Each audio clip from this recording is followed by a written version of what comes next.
Hello friends, today we draw close so far as this series is concerned, which was devoted to the English essay, and we discussed in this particular series that writing, that category of writing which directly talks to the audience and which shares a lot that is otherwise called personal.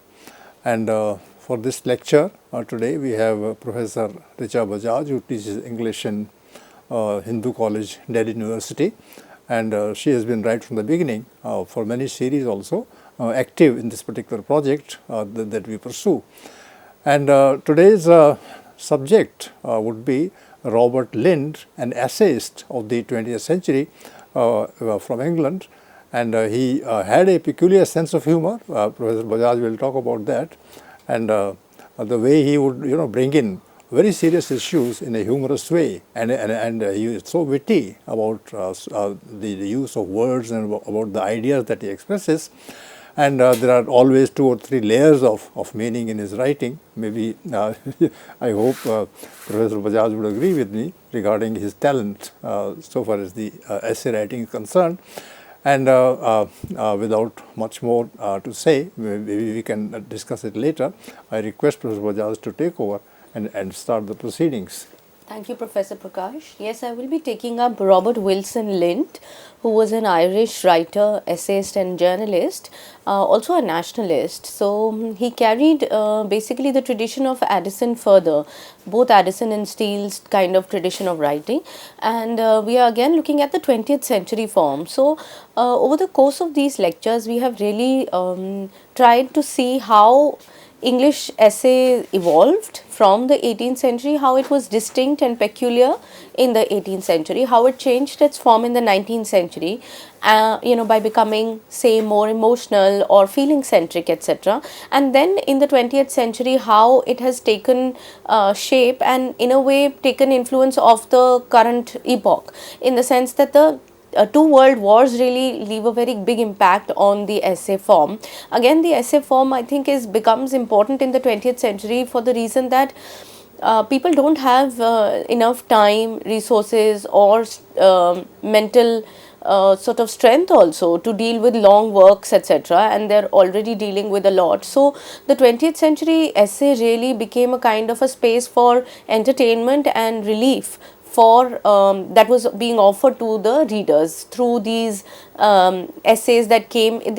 Actually, they are not essays in a way, they are snippets, they are more like newspaper columns, because this is how they first appeared. Even when we speak of 18th century essays, they appeared in magazines, journals and periodicals, etc. of the time. So they were not meant to be long essays dealing with a particular issue at length, rather they were meant to be these columnist sort of essays and a take on life as it existed around them. So Robert Lynd, along with A.G. Gardner, who have discussed earlier with you all, formed this new kind of a framework and give us a new kind of writing which is very distinctly 20th century essay writing. Now, Lynd, like Addison earlier, in a way actually also charmed his readers. What is in a sense, if you say that, what is it that is common in all of them? Wit. Wit is something that they all seem to display. Humor and wit is something that all these writers from Addison on, they have displayed their wit, and they in their treatment of the subject. They've not been caustic, they've not been opinionated, they've been humorous and in fact indulgent a lot many times towards say the follies and vanities of their age. And follies and vanities, I think, also becomes important in the English context, because remember, 18th century is the period of progress and a kind of a steep sort of incline for England, economically speaking, as a colonizer also. So I think there is a lot of conceit and vanity in England at the time. And it is this kind of a conceit then that is looked at humorously by these writers. What do you think of this? Well, I think it's absolutely true that it's not the kind of writing that we generally associate with ideas. It's a writing where the writer shares one's experiences, shares one's ordinary things of life, and his view of them, and that's how it's more personal. It's more intimate, and it's a very listener friendly, one can call it. But in the beginning of your discussion, you brought in the two world wars and their impact on the cultural scene. So what is the basic connect between the cultural scene, the English essay, and the two world wars, if you may say more? So, what I was trying to convey through this point was that we often speak, when we say the English essays, we somehow, we slur and we just skip the word English. We kind of focus so much on the essay that we forget that this is what we are talking about is the English essay. We often call it the English essay. Why is this English? Because English at that time in the 18th century was, I believe, in its movement of expansion and colonization, and it had all these colonies. It was the conqueror. So there was every reason that England was feeling self-important and conceited. So in the 18th century, these, sort of short essays appear as a kind of, you could say, they burst the balloon in some sense, or they punctured the conceit of the Englishman, and by treating it humorously, while they didn't criticize or the expansionist sort of ambition of England, they definitely punctured that conceit of the 18th century model man. And in the 19th century, that kind of puncturing continued, when we saw that England was not only, was not only turning imperial, but also at home had turned very materialistic and capitalistic. So at this point, I think essays turn toward feeling and emotion, and again offer sort of a nudge. They nudge the reader in, and they force the reader to look at their own follies, I think. And when we turn to the 20th century, the balloon is completely burst. In America, there is the Depression, and in England has to deal with the world wars, World War I and II. So the culture that we speak of, the 18th and 19th century culture, that was still very optimistic and progressive. It is not the case in the 20th century. In the 20th century, you have England who's facing the two world wars and is about to lose a lot of its colonies. So it's a period where the role of the essay in a way is reversed. That now it's no more so much about bursting that myth or conceit. In fact, it's more about a kind of a heartening, friendly tone, offering kindness or kind wisdom, and again using wit to make it entertaining. So this is what I meant, the two world wars and the change in the English essay from not necessarily focusing so much on the follies, but also being kind and offering a kind of kind wisdom. This is something which you also see in A.G. Gardner, actually. So, and I agree with you that there is a kind of contrasting trait in the 20th century English essay, because 20th century is contrasting with the 19th Previous. And the 18th century. So, therefore, I feel that the English essay in the 20th century is different in this sense that it is not the same. It's because the conditions are different. So, the essay also, even though the form is similar, which is character portrayal or building up these, sometimes also caricaturing, etc. But more or less, I feel it has moved in the direction of offering relief and entertainment, using a very friendly, heartening tone, and remaining open-ended as the essay form would. So, Robert Lynd also maintains this familiar sort of entertaining mode that the 18th century stood for, and it also has this anecdotal sense, which from 18th century onwards, this is the basic essence of the the English essay, which is that it is anecdotal, it is witty, and it is based on the observation of the writer. And also you seem to suggest, to use the word, that there is a kind of humility about the 20th century English essay, where the person is more congenial, unlike earlier when you said that he was attacking conceit. Right. So there is not much of a conceit here in the 20th century. You could see the ridiculous, for instance, in the essays that Addison and Steele wrote. You could see that they were ridiculing, or they were inflating something into the extent that it appeared ridiculous. So they could really joke about things in that manner. But the tenor of the 20th century essay is serious, and even then I think they treat it humorously, because there is a sense of sympathy that is there, that the writer has for the current issues or problems, political problems and other things of the time. But you know what Steele and Addison had done in the 18th century, which continues to be the case, you know, unlike for instance Francis Bacon, etc., who would, you know, push their point down, and they stood by their point till the end. What Addison and Steele had done through the 18th century English essay was to make it very accessible. The essay mode became very accessible. It was to bring the essay down to the common people on the street, you know, and to also at the same time to bring the essay home to every man by simplifying it into a kind of a brief and readable article.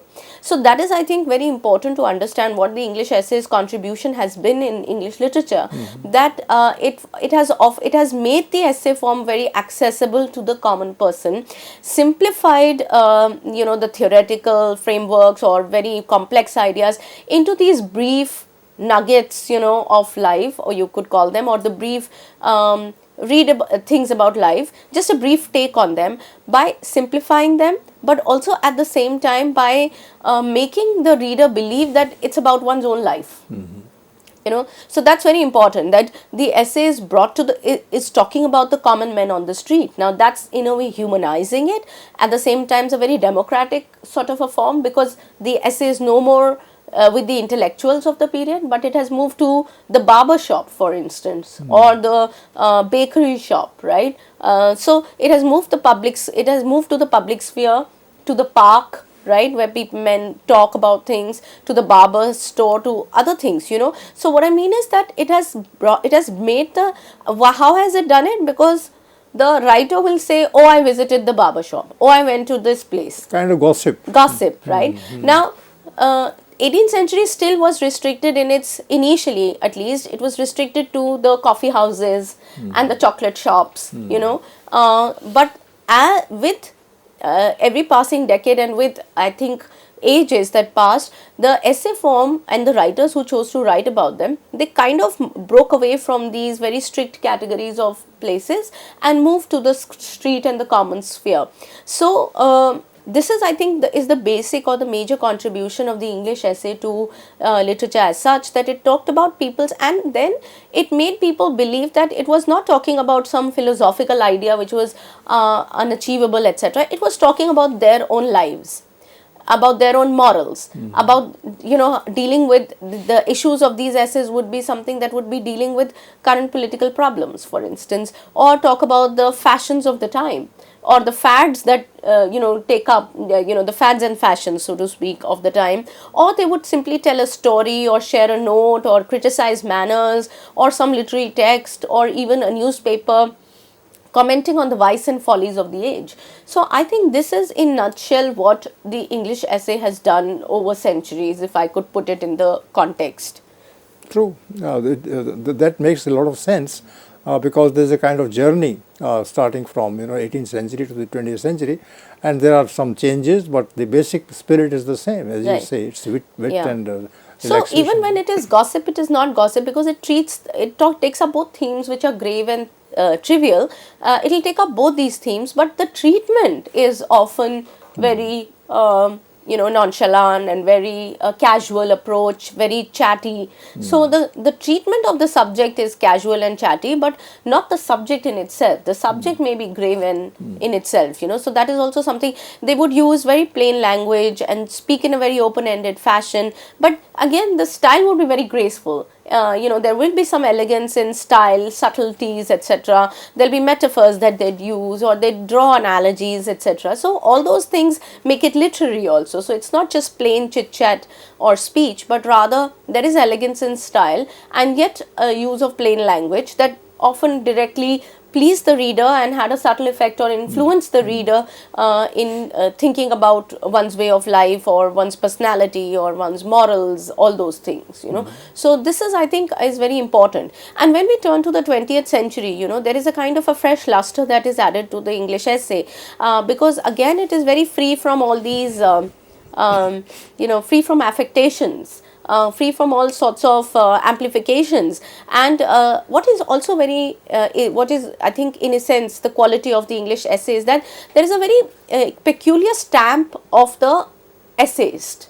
You can see the personality of the essayist in these essays, even when this person is actually drawing other characters and drawing up other characters. You can act, there is a very peculiar personality that it has, of the writer. It's a new point you are introducing. So how does the personality of the 20th century essayist comes through one's writing? It's interesting. Because there is a sense of insecurity, there is a sense of uncertainty, there is a sense of, I think, strive to bring in faith where there is none, to look for some genial spirits around, and at the same time being unsure of where one stands. Not giving, the 20th century essay is less in that sense preachy. Yes, it is less preachy. It is more observation based. It is more a kind of a figment of the mind sometimes. So I think the personality of the essayist comes across through these essays, really. This is a new point, and I think this should be considered. And all these writers, in this tribe, when we are talking about the 20th century essays, like G.K. Chesterton or A.G. Gardner or E.V. Lucas or G.B. Priestley, all these writers, along with Robert Lynd, they all form that kind of one group, and they've all, in a way, dealt with this particular 20th century paradigm. True. And it makes a lot of sense. Yeah. So with this, I'd like to move to Lynd particularly, since we are talking about Robert Wilson Lynd, who was born in 1879 and was there till about 1949. So growing up years, the last decades of the 19th century, and very active years, the first half of the 20th century, which involved the wars, of course, as you know. So he has been writing during the war years, and he contributed to a lot of these journals, newspapers. Now, Lynd was actually an Irishman, so he was born in Northern Ireland, to a Presbyterian family, so very Protestant ethics, and he remembers, also he talks fondly about his childhood in, in his works, a lot of his works, like Irish and English. This was his first book, in fact, collection of essays, and this book was titled Irish and English, Portraits and Impressions, which was published in 1908. So, where he gives a vivid account of his childhood experiences in Ireland, and how he had, a nurse who was a Presbyterian and who would really talk about very, that the Pope was like a criminal. So there was a very religious environment that he grew up in.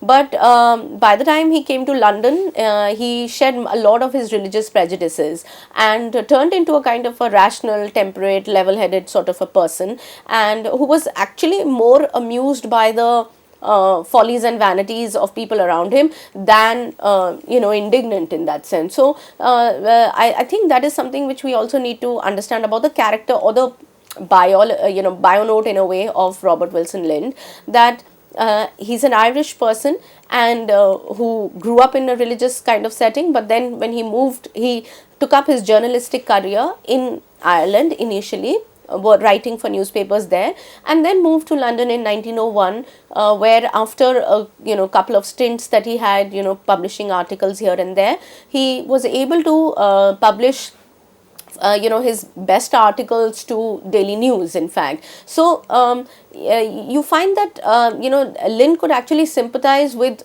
beliefs he did not share, and in a way, the only time when he would be hot with indignation would be when he saw injustices done to the weak, and he would think that when the weak or the marginalized sections would not have the means to retaliate. So in one of his essays, he actually says that, and I quote, "The passion for justice would outlive any statesman that God has created."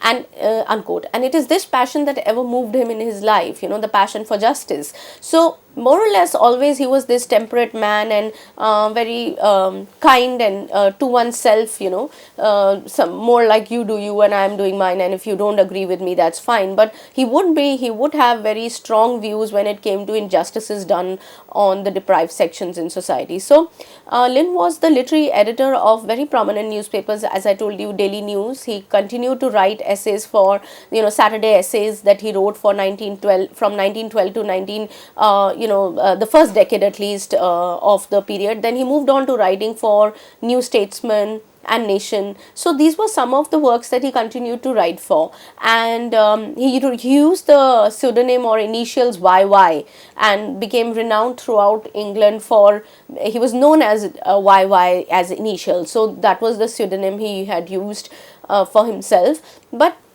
what is in all important is that Robert Lynd was a nationalist, an Irish nationalist, also had socialist sympathies, and yet at the same time remained open-ended in his approach. So because he understood where people's prejudices and people's hatred came from, it was obviously stemming from the warriors and the kind of reality one faced during this period. There's an essay, there was an article that came in one of the newspapers soon after Robert Lynd actually died, and it was called Modern Elia Who Loved Mankind. Now, in this essay, which was published in a newspaper soon after Robert Lynd's death, the writer says, and I quote, I'd like you to see how Robert Lynd is viewed at the time of his death by fellow Englishmen. And let me quote this for you. The title of the essay is Modern Elia Who Loved Mankind, right? And this is the quote. So, Robert Lynd infused his work with the interest of daily life in the home, the street, the sports ground, and the human heart. He brought it into contact with problems of faith, of politics, of conflict against tyranny, of the dangers and excitements of a shifting civilization. Above all, he used the essay as an instrument to assert the right of the individual in a mass-producing world, to think his own thoughts, make with his own hands, and love or hate or laugh at the inclination of his own spirit. Unquote. Which means that he's talking always as an individual to another individual, and that personal thing finally reflects on the overall society of the time. Right. So in a way, when he says to make with his own hands and love or hate or laugh at the inclination of his own spirit, seems to talk about the individual's right, and in a mass producing world, in a kind of a mass production where the individual's own identity is getting lost, he tried to bring, so which is why I said there is a peculiar personality that is available through his essays that you find over here. At the same time, there is a strong sense of how he saw the world. He would always talk about conflict against tyranny. He would talk about the problems of the time in a shifting civilization. So the shifting civilization is important because 20th century is that moment of shift for England. It has moved away from being an imperial power to a nation that is on the brink of losing all its colonial enterprise. And he referred to his association with the New Statesman. Right. And the New Statesman, had a kind of, adjunct here also, a kind of, the statesman in India. And I wonder whether he would have sympathies which are pro-India and he would, because he had definitely sympathies pro-Ireland. When there was a rebellion in Ireland from 1912 to 14, he was very appalled to see the violence that was used by English people against the people of Ireland. So he understood that this cannot be the way forward, and this you can't be quashing rebellions through violent means as England was doing and using its power against its neighbors. So in a way, being Irish has always been obviously a point where, which is the point of indignation, because, it refers to that kind of this injustice done to the people of Ireland. And that's when he would turn very sharp and angry, in fact, in his essays as well. Everywhere else he's temperate and, level-headed in that sense. So friends, in the first part of the discussion, Professor Bajaj has talked about, the individual, as a voice which is, important for society. And the other thing that she has particularly emphasized is that he belonged to the sensibility of the common people, and he would always, be one with them and look at the world from their angle. And that has to do something with his being from Ireland, and Ireland and India both would be at the receiving end of injustice from England, and therefore the word justice and injustice are quite prominent in your discussion itself. So that makes us curious about his writing, and I'm sure that there will be references where Lynd would be in his true form so far as the essay is concerned. So we have to wait for the second part of the lecture. Thank you.